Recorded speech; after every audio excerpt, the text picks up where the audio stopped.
Hi, my name is Dominic Mosley, and I'll be talking about my business, Throwback, Thrift, and Vintage.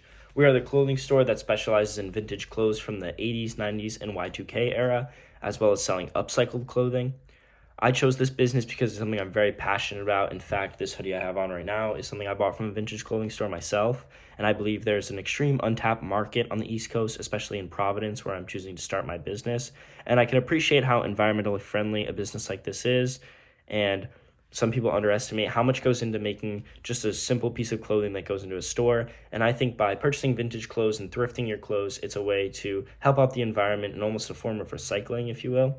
And I think it's important because obviously these environmentally friendly aspects I've mentioned, as well as I believe vintage clothing is almost a culture within itself. People can really appreciate vintage clothes and clothes from the past.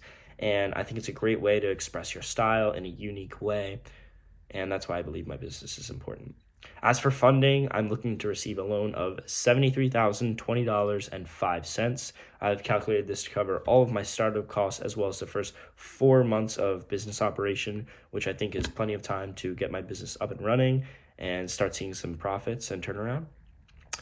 And why fund me? I think you should fund me because my business has a lot of potential. As I mentioned, the untapped market, vintage clothes are beginning to become quite a trend, and people are looking for them, and it's not as accessible as people would think.